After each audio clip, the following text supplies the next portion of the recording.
네, 우리 길지 않으니까 우리 한 목소리로 함께 읽도록 하겠습니다. 그러나 너희는 택하신 족속이요 왕 같은 제사장들이요 거룩한 나라요 그의 소유가 된 백성이니 이는 너희를 어두운 데서 불러내어 그의 기이한 빛에 들어가게 하시니에 아름다운 덕을 선포하게 하려 하심이라. 너희가 전에는 백성이 아니더니 이제는 하나님의 백성이요 전에는 긍휼을 얻지 못하였더니 이제는 긍휼을 얻은 자니라. 아멘. 네, 오늘은 그리스도인이라는 정체성이라는 제목으로 함께 말씀을 나누려고 합니다. 자, 여기 계신 우리 성도님들은 국민교육원장 아시나요? 국민교육원장. 저는 참고적으로 그 세대는 아닙니다. 저는 이제 잘 알지는 못하는데 여기 계신 우리 성도님들은 대부분이 아마 이 국민교육원장을 아마 아실 건데요. 이게 뭡니까? 뭘로 시작합니까? 다들 찌르면 나오지 않습니까? 딱 찌르면 뭐라 나오죠? 우리는 민족 중흥의 역사적 사명을 띠고 이 땅에 태어났다. 다 막 엄청 입이 부르트라 막 말씀 많이 하지 않으셨나요? 학교 다닐 때 외우고 뭐 선생님한테 검사 받고 못 외우면 맞고 막 이랬다고 저희 어머니 그러시던데, 자, 학교 다니실 때 이 의무적으로 이 국민교육원장 이제 읽으셨고 또 외우셨을 겁니다. 자, 그럼 왜 나라에서 그때 강제적으로 막 외우라 그랬잖아요. 우리가 다 그랬죠. 왜 외우는지 왜 이걸 외워야 되는지도 모르고 외웠을 것 같은데, 그럼 왜 나라에서 이렇게 강제적으로 이 국민교육원장이라는 글의 내용을 공부하는 모든 백성이 외우라고 했던 걸까요? 자, 그러면 제가 이제 고등학교 때 개인적으로 가장 재미없었던, 가장 싫어했던 과목 중에 하나가 바로 지금 보이신 국사입니다. 국사. 국사 좋아하셨나요? 뭐 한국사 이런 거 좋아하셨습니까? 뭐 삼국시대 어떻고 뭐 고려시대 어떻고. 지금은 개인적으로 역사에 대해 관심이 굉장히 많고 역사를 재미있어 하지만 고등학교 때는 그냥 시험 보려고 외워야 되고 이거를 외워야 되나, 왜 공부해야 되지? 왜 이렇게 재미가 없나 이렇게 하면서 되게 별 흥미가 없던 과목이었습니다. 자, 그런데 왜 나라에서는 이렇게 별 재미가 없고 외울 게 이렇게 많은 이 국사를 왜 모든 학생들이 대한민국에 태어났다면 왜 한국사, 국사를 왜 배우도록 하는 걸까요? 네, 골탕 먹이려고 하는 게 아니라 국민교육원장을 외우고 이 우리나라 역사를 공부하는 건 뭘 알기 하기 위해서입니까? 나는 뭐다?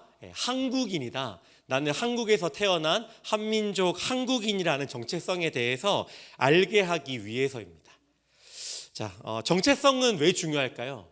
정체성은 자신이 누구인지 그리고 어디를 향해 가고 있는지 자신의 뿌리가 어디인지를 이제 알려주는데요. 그만큼 이 정체성이라는 건 한 인간에게 있어서 그만큼 굉장히 중요한 것이죠. 왜? 그 사람의 삶의 방향성과 존재를 말해주고 있는 것이기 때문이죠. 자, 그럼 여기 오신 우리 성도님들께 제가 도발적인 질문을 하나 해보려고 합니다. 자, 한번 질문해 보십시오. 대답해 보십시오. 자, 띄워주시겠습니까? 네. 자, 이런 질문입니다. 누구냐? 죄송합니다. 반말 죄송한데 누구냐면 누구냐? 당신은 누구십니까? 이런 질문을 한번 던져보고 싶은데요. 이 대사는 이 올드보이라는 굉장히 유명한 영화의 진짜 제일 유명한 대사입니다.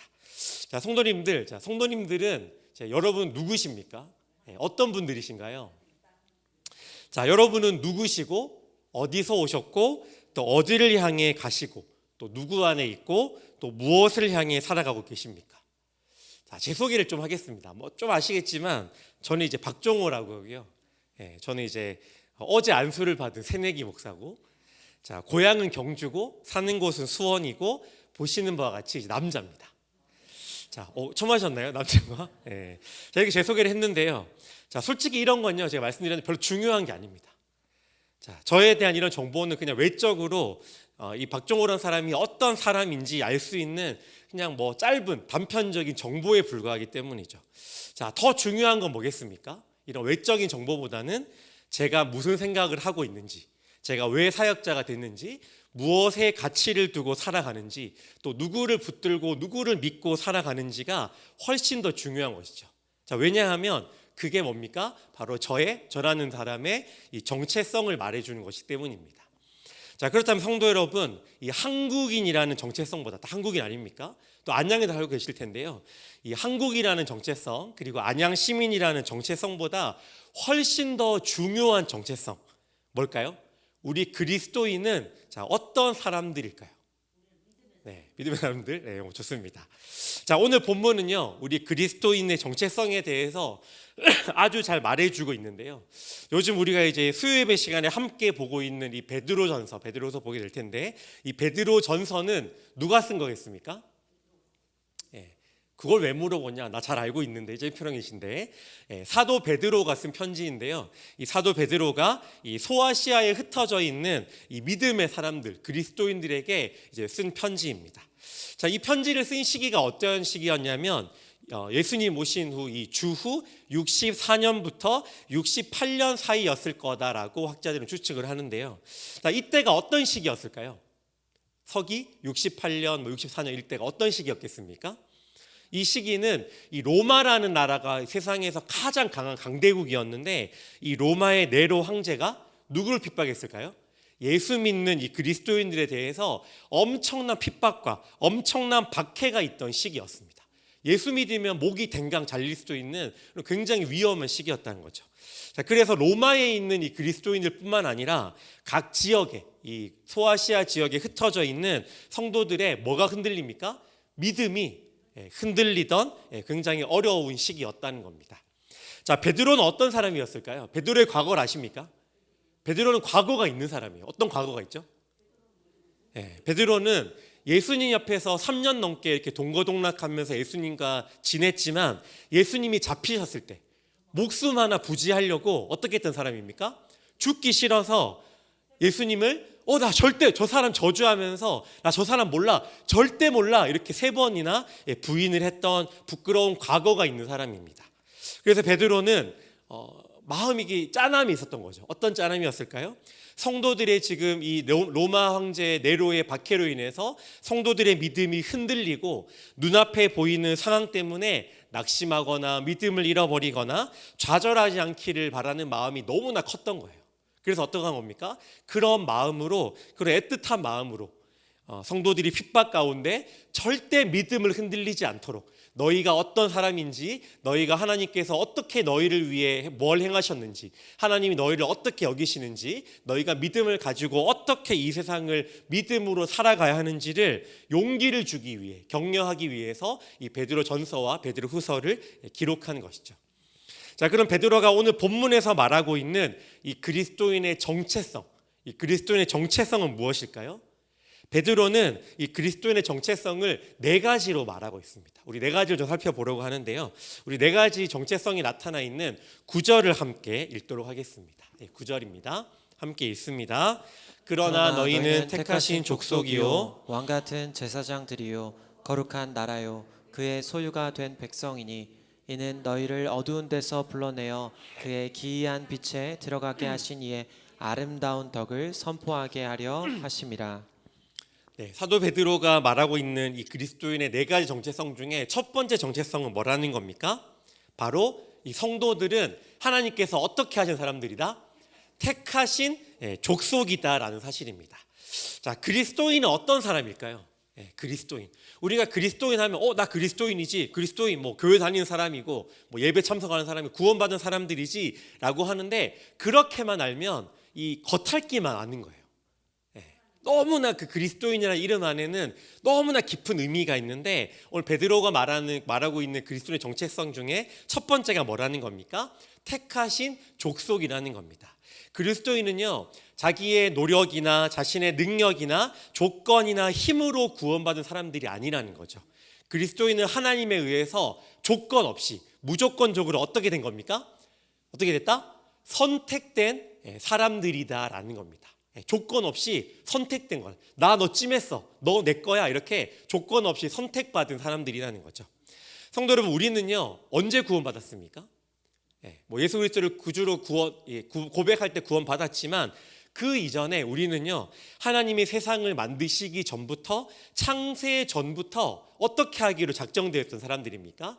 하나님에 의해서, 예수 그리스도에 의해서 구원받기로 작정되어 있는 사람들이 바로 저와 여러분과 같은 사람들이라는 거죠. 베드로전서 1장 2절은요 이렇게 말합니다. 함께 읽습니다. 시작. 곧 하나님 아버지의 미리 아심을 따라 성령이 거룩하게 하심으로 순종하고 예수 그리스도의 피 뿌림을 얻기 위하여 택하심을 받은 자들에게 편지하노니 은혜와 평강이 너희에게 더욱 많을지어다. 자, 너무 잘 읽으셨는데요. 제가 이제 고등부할 때도 그렇고 청년부할 때도 그렇고 제가 이제 색깔을 주고 글자를 크게 키우거든요. 그럼 이제 크게 하셔야 됩니다. 아시겠죠? 한 번 더 읽을게요. 중요하니까 그냥 하나님 아버지의 미리 하시고 이렇게 읽으시 마시고 좀 더 크게 읽으시고 중요하겠다 읽으시면 한 번 더 읽을까요? 중요하니까 한 번 더 읽겠습니다. 곧 하나님 아버지의 미리 아심을 따라 성령이 거룩하게 하심으로 순종함과 예수 그리스도의 핏뿌림을 얻기 위하여 택하심을 받은 자들에게 편지하노니 은혜와 평강이 너희에게 더욱 많을지어다. 너무 말씀을 잘 들으시네요. 너무 박수를 쳐드리고 싶은데, 자, 그리스도인은 어떤 사람들입니까? 그리스도인은 하나님 아버지의 어떻게 아심? 미리 아심을 따라 택하심을 받은 자들이다라고 성경은 말합니다. 자, 그럼 자격도 없고요, 조건도 안 되는 우리가 왜 하나님께서 미리 아심으로 창세 전부터 뭐 때문에, 뭐로 인해서 하나님께 선택을 받았을까요? 자, 몇 년 전에 우리나라뿐만 아니라 전 세계를 강타했던 넷플릭스, 혹시 넷플릭스 드라마 보시는지 모르겠는데 저는 안 보지만 많이 듣곤 하는데 넷플릭스 드라마가 있는데요. 어떤 드라마냐면 바로 오징어 게임이라는 드라마입니다. 오징어는 좋아하는데 오징어 게임이 뭐지라고 하시는 분들이 많으신 것 같은데, 자, 얼마 전에 우리나라뿐만 아니라 전 세계적으로 굉장히 이슈가 되었던 전 세계 사람들이 열광했던 드라마인데요. 아마 이 중에 많진 않지만 보신 분도 계실 겁니다. 자, 이 드라마의 이제 주인공들은요 456억, 와, 엄청난 금액이죠. 이 456억을 차지하기 하기 위해서 이제 목숨을 건 게임에 참여를 합니다. 자, 그런데 이 주최 측에서 456억 그냥 줄까요? 그냥 주지 않아요. 우리가 잘 아는 무궁화 꽃이 피었습니다 라든지 줄다리기라든지 이런 게임에서 남을 짓밟고 이기고 등수에 들어야만, 그래서 1등을 해야만 이 456억이라는 상금을 차지할 수 있는 가능성이 높아지고 위로 올라가게 되는 거죠. 게임에서 지거나 등수에 못 들거나 하면 바로 죽어요. 굉장히 잔인한 게임인데요. 극단적이긴 하지만 자격과 조건을 갖추어야만 상금을 얻을 수 있는 게임이 바로 이 드라마에서 말하는 오징어 게임입니다. 자, 이 드라마는 드라마고요. 굉장히 극단적이긴 하지만 세상의 방식이 어떤지를 우리에게 굉장히 잘 보여주는 드라마입니다. 세상은 어떻습니까? 이 오징어 게임에서 보여주고 있는 것처럼 등수와 자격과 조건을 갖추어야만 인정을 해주는 거예요. 남에게 지고 조건을 못 갖추고 등수에서 떨어지고 자격을 못 갖추면 어떻게 되는 겁니까? 떨어지고 봐주지 않고 얄짤없이 그냥 뭉개는 게 세상의 방식이라는 거죠. 은혜라는 건요, 세상에서 은혜라는 건 손톱만큼도 찾아볼 수 없는 게 세상의 현실과 방식이라는 겁니다. 하지만 하나님의 방식은 어떻다는 겁니까? 하나님의 방식은, 제가 자주 말하지만 하나님의 방식은요 무조건적이고 은혜롭습니다. 자, 그분의 사랑의 방식에 대해서요 이 사도 바울은 에베소서 1장 5절에서 이렇게 말합니다. 에베소서 1장 5절 함께 읽겠습니다. 그 기쁘신 뜻대로 우리를 예정하사 예수 그리스도로 말미암아 자기의 아들들이 되게 하셨으니.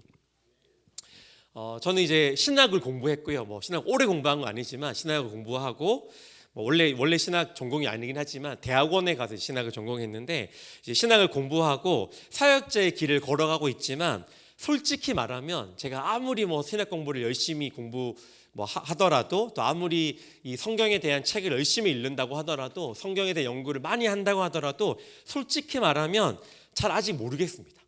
아직 잘 모르겠어요.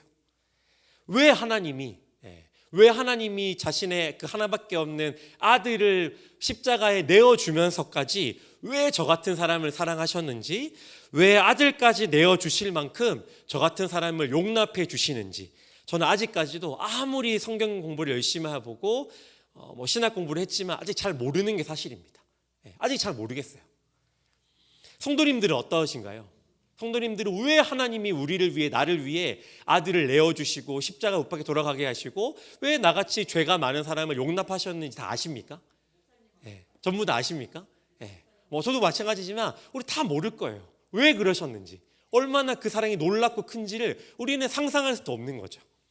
어쩌면 우리는 죽을 때까지 천국에 가가지고 하나님을 얼굴과 얼굴로 마주 볼 때까지 왜 내가 하나님에 의해서 선택받았는지, 왜 내가 조건 없이 하나님께서 나를 선택해 주셨는지는 우리가 알지 못할 수도 있어요. 그런데 분명하고요, 굉장히 분명하고 확실한 사실이 하나 있습니다. 그게 뭐냐면 에베소서에서 말하고 있는 것처럼 우리를 하나님의 자녀로 선택하신 이 놀라운 은혜는 뭐에 따라서 에베소서에 말하고 있는 것처럼 하나님의 기뻐하신 뜻을 따른 것이다 라는 사실입니다. 하나님 우리를 자녀로 삼으신 건 우리에게 무슨 자격이나 어떤 공로나 어떤 조건이 있어서가, 장점이 있어서가 아니라는 것이죠. 예쁘고 잘나고 잘해서 된 게 아니라는 겁니다. 만약에 세상에 잘나고 잘하고 뭐 뛰어나서 장점이 있어서 하나님께 그런 것이 있어야만 구원받을 수 있다라고 한다면 세상에 구원받을 수 있는 사람은 단 한 명도 없다는 거예요. 그냥 어떻게 된 겁니까? 우리가 어떻게 구원받은 거죠? 아무 공로 없이, 아무 조건 없이 무조건적으로 하나님의 기쁘신 뜻에 의해서, 그분에 의해서 선택을 받았다는 겁니다. 창세전에 이루어진 그 선택하셨는데 그 선택을 실행하시고 이루시기 위해서 예수 그리스도께서 이 땅에 오셔서 십자가를 지셨고, 그리고 그분의 피값으로 저와 여러분을 사셨다는 것이죠. 자, 우리에게 중요한 두 번째 정체성은 우리에게 사명이 하나가 주어졌는데, 그 사명이 뭐라는 겁니까? 우리에게 왕같은 제사장들이라는 굉장히 중요한 사명이 저와 여러분에게 주어졌다라는 겁니다. 자, 제사장은 어떤 사람들인가요? 제사장. 말 그대로 하나님께 제사를 드리는 사람이 구약에서 제사장입니다. 구약시대에 죄로 더러워진 인간은요, 거룩하신 하나님 앞에 나아갈 수 있는 방법이 딱 한 가지밖에 없었어요. 그냥 하나님 앞에 그냥 자기 마음대로 지성소에 딱 들어가면 어떻게 될까요? 죽어요. 왜 죽죠? 하나님이 너 들어왔어, 죽어, 이렇게 죽는 게 아니라 하나님의 그 거룩하심 앞에서 인간의 이 추악함이 용납이 안 되는 거죠. 그래서 바로 죽는 거예요. 하나님 우리를 뭐 싫고 뭐 어떻게 하시려고 죽이시는 게 아니라 우리가 하나님의 그 거룩하심 앞에 뭐 비빌 수도 다가갈 수 없는 사람들이기 때문에 하나님 앞에 나아가 우리는 바로 죽습니다. 그런데 딱 한 가지, 나아갈 수 있는 딱 한 가지 방법이 있어요. 그게 뭡니까? 제사. 너무 잘 아시네요. 어떻게 뭐 다 옛날 어릴 때 주일학교 우등생 출신이십니까? 너무 잘 아시는데 제사를 통해서 하나님 앞에 나아갈 수 있는 방법 하나가 있었다는 거죠. 자, 그런데 문제가 하나 있어요. 뭐가 문제입니까?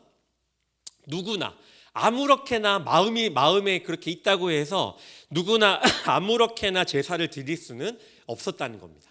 누구를 통해서만? 오직 제사장을 통해서만 제사장만이 하나님 앞에 제사를 드릴 수 있었다는 거죠. 자, 제사장의 이 중간에서 중보 없이는 하나님께 나아갈 수도 제사를 드릴 수도 없었고요. 거룩하신 하나님을 만날 수도 없었다는 겁니다. 죄를 어떻게 해결할 수도 없었죠. 그런 점에서 제사장은요, 죄인과 하나님 사이의 중보자라는 겁니다. 그런데 신약에 와서, 구약에는 그렇게 했는데 신약에 와서 어떻게 되었다는 겁니까? 우리는 더 이상 제사 드릴 필요가 없죠.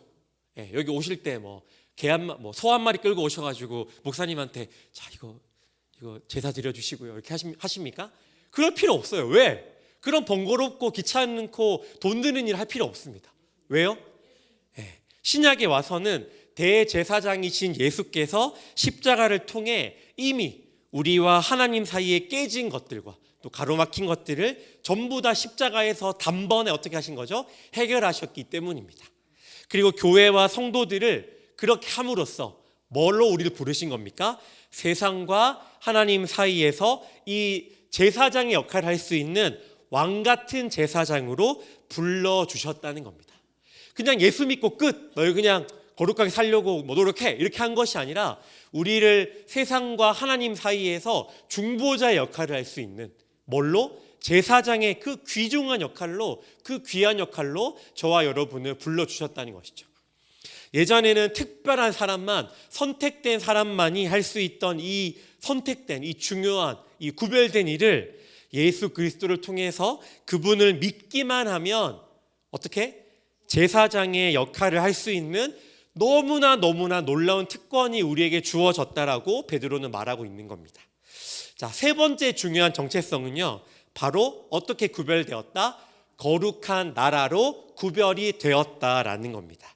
많은 그리스도인들이요, 하나님 앞에서 거룩해지려고 열심히 노력합니다. 열심히 노력하지 않으십니까? 열심히 노력하시죠.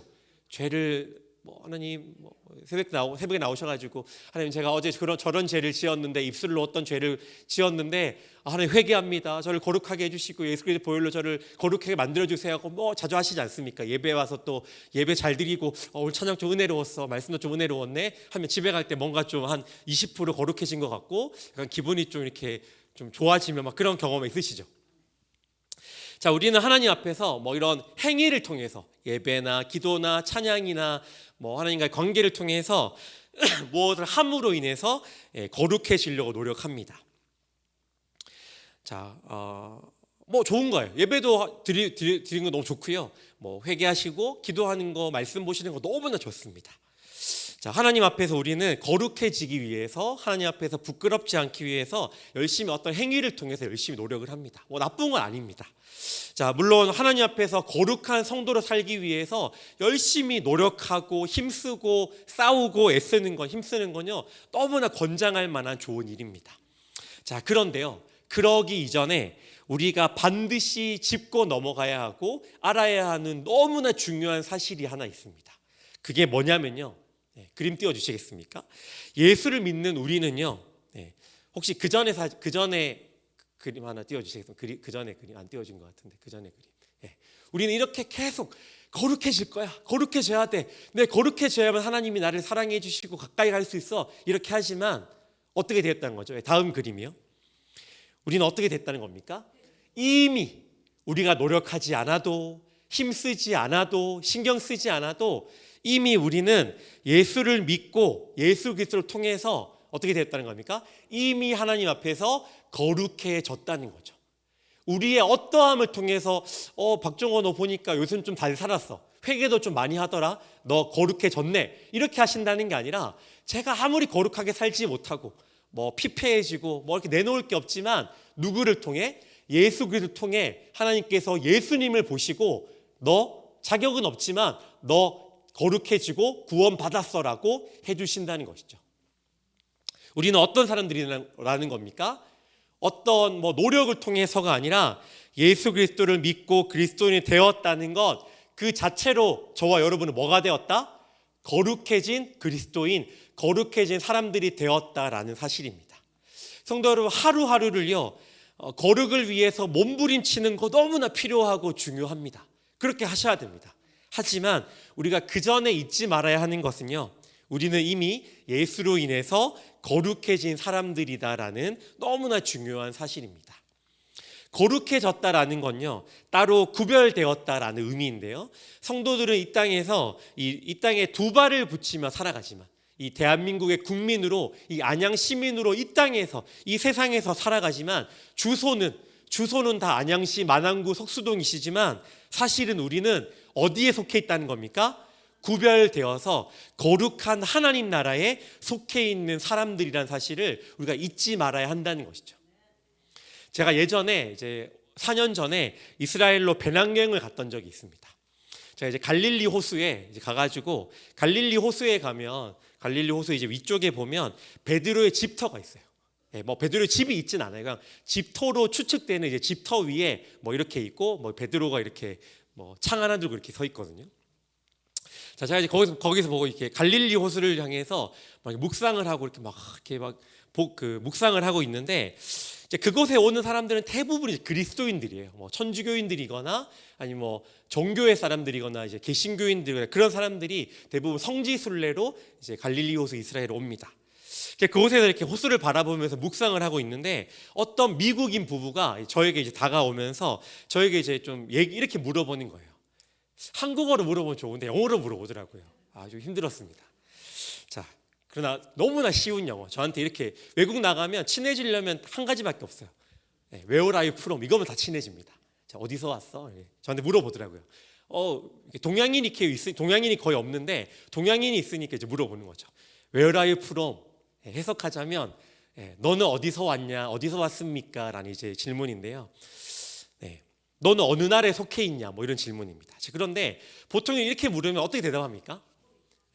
코리아, I am from 사우스 코리아 이렇게 대답하죠. 근데 갑자기 이 사람이 그리스도인인 것 같은 거예요. 딱 형색도 그리스도인이더라고요. 누가 봐도 미국에서 되게 신실한 그리스도인이더라고요. 딱 보기에. 그래서 제가 평소 같으면 I am from 코리아라고 하는데 갑자기 제가 어떤 생각이 들었는지 제가 이렇게 대답한 겁니까? I am from kingdom of God. 멋있지 않습니까? I am from kingdom of God. 제가 영어를 써서 죄송합니다. 어려운 영어 아니고 저 영어 잘 못하는데요. 뭔 뜻이죠? 나는 하나님 나라에서 왔고 하나님 나라에 속해 있다라고 제가 대답을 한 거예요. 뭔 생각이 들었는지, 갑자기 성령께서 마음을 주셨는지.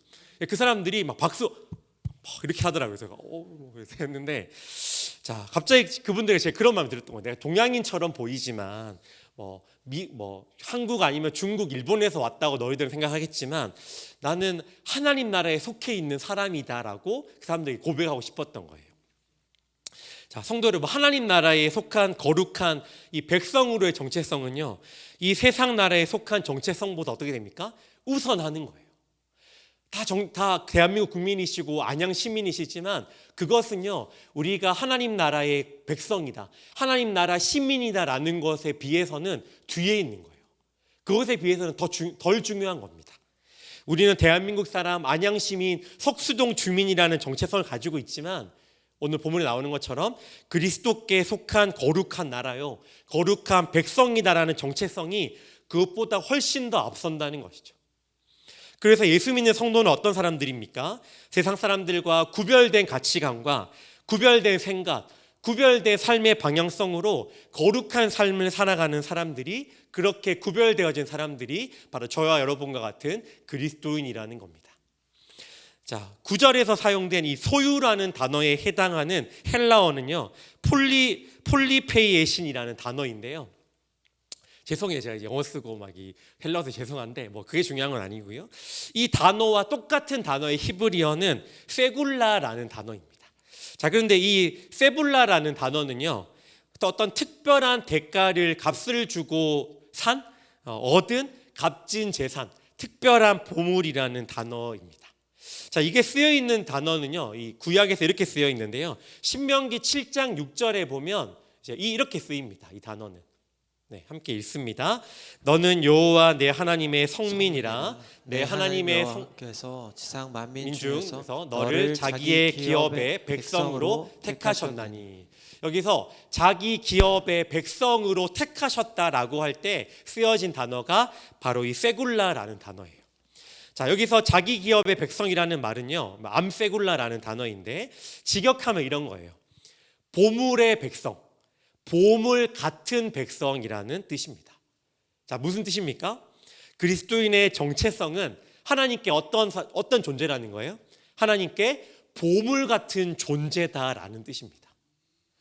자, 성도 여러분, 아버지는요, 제가 이 아버지와 자식의 관계를 요새 엄청 많이 묵상하고 있거든요. 매일 묵상하는데, 아버지는요, 자식이 뭘 잘하고 자식이 뭘 해줄 수 있어서 사랑하지 않아요. 그림 하나 띄워주시겠습니까? 사진 하나 띄워주시겠습니까? 아버지는요, 어떻게 자식을 왜 사랑하는 겁니까? 이유 없죠? 이런 거예요. 아버지 나 왜 사랑하세요? 뭘 이유가 있어? 자식인데. 이렇게 하는 게 조건 없이 무조건적으로 사랑해 주시는 게 뭡니까? 부모의 마음이에요. 자식이기 때문에. 자식이 뭘 잘해서 완벽해서 도덕적으로 뛰어나서 나에게 잘해서가 아니라 자식이기 때문에 있는 모습 그대로, 존재 자체로 사랑하는 게 아버지의 마음이라는 거예요.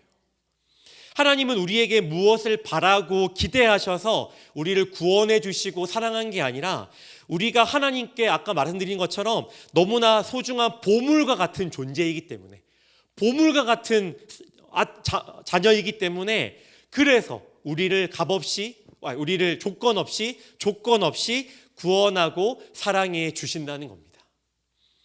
어떤 물건이 있는데 이 어떤 물건이 얼마나 가치 있느냐. 제가 이 휴대폰 이렇게 있는데요. 이 휴대폰을 제가 뭐한 100만 원 가까이 주고 샀는데 이 물건이 얼마만큼 가치 있느냐 하는 건 이게 얼마냐, 얼마만큼의 값어치를, 얼마만큼의 돈을 주고 대가를 지불했느냐를 보면 그 물건이 얼마나 가치가 있는지를 알 수가 있어요. 그죠? 하나님은 우리를 어떻게 하셨습니까? 우리를 사기 위해, 우리를 구원하시기 위해 그 아들, 누구를? 그 아들 예수 그리스도를 십자가에 내어 주셨습니다. 우리의 값어치가 얼마라는 거예요? 우리의 값어치가 누구와 똑같다는 겁니까? 우리의 값어치가 하나님의 하나밖에 없는 그 아들 예수님만큼의 가치가 저와 여러분에게 있다는 거예요. 속된 말로 우리는 뭐 짤이라는 겁니까? 우리는 뭐 짤이? 예수님 짤이라는 거예요. 예수님 짤이. 짤이라는 말이 들어가서 좀 뭐 그렇긴 하지만 예수님만큼의 값어치와 가치가 있다는 거예요. 저와 여러분은. 저는 이제 어제 목사 안수를 받았습니다. 목사 안수 받았는데, 자, 제가 이제 뭐 몇 번 말씀드려요. 감사한데요. 너무 감사합니다. 감사한데요. 제가 몇 번 말씀드린 적이 있지만 저는요 우상 섬기던 집안 출신이에요. 보기에 교회 오빠처럼 생기지 않으셨습니까? 특히 말하는 어릴 때부터 교회 생활 잘하고 뭐 교회에서 열심히 살았던 것 같죠. 뭐 잘생겨서 감사합니다. 믿음의 눈이 있으신데요. 자, 저희 집안은 어릴 때부터 저는 어릴 때부터 부러웠던 그거예요. 저희 집은 어릴 때부터 3대 기독교 집안, 저희 할아버지부터 믿음을 지켰고 저 또한 뭐 믿음을 지금 지키고 있어요. 너무 부러웠어요. 어릴 때. 저희 집안은요 전통적인 기독교 집안도 아니고 저희 외증조 할아버지는 증산도에 심취한 분이셨어요. 그래서 투염을 기르시고 제가 어릴 때 두루마리, 모포 아시죠? 모포 두루마리 입으시고 막 저 안으셨던 기억이 있고 그러셨는데, 또 뭐 제가 자주 얘기했을 거예요. 저의 이름은 어느 부산에 있는 한 절에서 영빨, 신기 있다는 어느 영빨이 있다는 스님에게 돈 주고 지은 이름이에요. 절에서. 어릴 때는요, 제 이름은 이 영빨이 있는 이름입니다. 그냥 보통 이름이 아니라. 자, 어릴 때는 친척들을 따라서 저희 외가 친가가 다 불교였기 때문에 절에 수도 없이 갔어요. 그리고 어릴 때는 뭣도 모르고 부처님한테 열심히 빌었어요. 한 4살 때 빌라 그러니까 열심히 막 손이 발이 되라고 빌고, 막 빌어야 내가 좀 뭐 받을 것 같으니까, 부처님이 날 사랑해 줄 것 같으니까 어릴 때 막 부처님 앞에 가 절도 하고 열심히 막 이렇게 빌고 그랬습니다. 다행히 지금은요 외가는 예수를 믿는 분들이 많아져서 또 저희 많아졌지만 저희 이제 친가 쪽 친척들은 지금도 독실한 불교 신자거나, 저희 독실한 불교 신자 고모 두 분이 어제 저희 안수시 때 오셨어요. 너무 신기하지 않습니까? 그래서 뭐 어떻게 저렇게 독실한 불교 신자가 오셔가지고 예배 드리고 뭐 해주시지? 독실한 불교 신자신데. 자, 또 저희 또 고모 어떤 한 분은요 남묘 호랑개교라는 이 불교의 일본에 사시는데 일본의 한 종파에 굉장히 열심히 있으세요. 저희 이제 일본인이신 저희 고모분은 남묘 호랑개교의 추종자십니다. 엄청 열심히 기도하시고 이제 그러신데, 자, 어릴 때 저희 고향은 어디냐면요, 저희 고향은 불교의 도시 경주입니다. 불교. 또 저희 집은요 동국대학교 불교학교잖아요. 바로 옆에 있어요. 어릴 때부터 연불도 많이 듣고요. 굉장히 익숙합니다. 불교는. 자, 저 어릴 때는요 기독교 교회보다 불교가 훨씬 편했던 사람이에요. 출신이 그러니까. 저는 출신 성분만 보면요, 저는 목사가 되어서도 안 되고 목사가 될 수도 없는 사람이에요. 어릴 때 출신 성분만 보면. 그런데 제가 이제 신학을 공부하고, 저는 이제 원래 대학교는 신학이 아니고 이제 사범대를 나왔는데 대학원을 이제 신학을 가게 되었는데, 저는 신학을 공부하고 사역자가 되고 어제 이제 목사 안수를 이제 드디어 받으면서 너무 감사했던 건 내가 드디어 목사가 됐어. 이제 목사구나. 축도할 수 있어. 이래서 제가 그거는 전혀 뭐 기분이 좋거나 그렇지 않습니다. 감사하긴 하지만 그건 저희가 크게 중요한 게 아니에요. 제가 이 목사 안수를 받으면서 너무나 감사했던 건 뭐냐면, 제 출신 성분은요 하나님과 전혀 관련 없고 어떻게 보면 부처와 더 관련이 있던 사람인데, 그런 저를 그냥 내버려 두지 않으시고 그런 저를 믿게 하셔서, 또 저희 엄마 아버지도 저희 엄마도 예수 믿는 사람이 아니었거든요. 저희 엄마도 예수를 한참 뒤에 믿으셨는데 저희 아버지도 어릴 때 믿음이 좋은 분이 아니셨어요. 그런데 저희 어머니가 또 삶에 어려움이 있으셔서 나중에 어떻게 하셔서 그 교회를 예수님을 믿게 하시고 또 권사가 되게 하시고, 또 저희 아버지도 또 집사가 되게 하셔서 이 예수님을 전할 수 있는 또 저를 이 자리에 세워 주신 건 너무나 감사하다라는 생각이 어제 너무 크게 들더라고요. 하나님이 저의 자격, 저의 조건, 저의 출신과 저의 과거를 보셨다면요, 저는 이 자리, 이 강대상에 올라올 수도 없는 사람이에요. 올라와서도 안 되고. 자, 그런데 이 귀한 시간에 하나님의 말씀을 나눌 수 있는 이 귀한 자리에 저를 이제 사역자로 불러주셨다는 건 저에게는 평생 잊을 수 없는 은혜라는 것이죠. 이건 제가 평생 동안 기억해야 할, 제가 교만해지려고 할 때, 제가 뭔가 하나님 앞에 높아지려고 할 때 잊지 말아야 할 저의 가장 중요한 정체성이라는 겁니다. 성도 여러분, 우리는요 전부 하나님과 저도 마찬가지지만 전부 다 상관없던 죄인들이었습니다. 하나님이 그냥 우리를 그냥 지옥에 가도록 내버려 두셔도 할 말이 없던 사람들이었어요. 그런데 하나님이 어떻게 하셨습니까? 오늘 본문 10절은 이렇게 말합니다. 마지막으로 10절 함께 읽습니다. 너희가 전에는 백성이 아니더니 이제는 하나님의 백성이요, 전에는 긍휼을 얻지 못하였더니 이제는 긍휼을 얻은 자니라. 전에는 뭐라는 겁니까? 하나님의 백성도 아니었고 자녀도 아니었고 전혀 상관없던 사람들이었지만 하나님은 그분의 자신의 긍휼을 통해서 그 아들 예수님을 우리에게 기꺼이 내어주셔서 구원받을 만한 아무 자격과 아무 조건도 없는 우리를 구원해 주셨다는 겁니다. 그리고 어떻게 하셨다는 겁니까? 구원받은 것으로 끝이 아니라 택하신 족속이요, 왕같은 제사장들이요, 거룩한 나라요, 하나님의 소유, 하나님의 것, 하나님의 소유가 된 백성으로 우리를 아무 조건 없이 용납하시고 삼으셨다는 것이죠. 전혀 자격이 없는 우리에게 이렇게 너무나 귀중한 일, 이게 사역자이든 사역자가 아니든 평신도이든 상관없이 누구에게나 너무나 이 귀한 소명, 이 귀한 일을 누구에게나 맡겨주셨다는 겁니다. 이게 뭐라는 겁니까? 바로 저와 여러분의 가장 중요한 정체성이라는 겁니다. 사람은요 이 정체성에 따라서 삶의 방향성이 달라집니다. 성도 여러분은 어떤 정체성을 가지고 살아가고 계십니까? 우리가 전에는 백성이 하나님과 상관없는 하나님의 백성이 아니었지만, 하나님의 자녀도 아니었지만, 이제는 예수 그리스도의 십자가로 말미암아 하나님의 백성과 자녀가 되었다는 이 놀라운 사실, 이 분명한 사실을 기억하며 살아가기를 원합니다. 하나님의 자녀라는 정체성, 이미 예수로 인해서 거룩해졌다는 정체성, 그분이 우리를 있는 모습 그대로 사랑하신다는 이 놀라운 정체성이 이 자리에 오신 우리 흑수교의 모든 성도님들의 생각과 삶과 존재의 각인이 되어서 성도님들의 삶을 이끌어 가기를 주님의 이름으로 축복합니다. 우리 함께 이 시간 함께 찬양하며 기도하며 또 나아가기를 원합니다. 힘들고 지쳐 낭만하고 넘어져 일어날 일 전혀 없을 때에 조용히 다가와 손잡아 주시며 나에게 말씀하시네. 나에게 실망하며 내 자신 연약해 고통 속에 눈물 흘릴 때에 못 자국 난 그 손길 눈물 닦아주시며 나에게 말씀하시네. 너는 내 아들이라 오늘날 내가 너를 낳도다. 너는 내 아들이라 나의 사랑하는 내 아들이라. 너는 내 아들이라. 너는 내 아들이라. 오늘날 내가 너를 낳도다.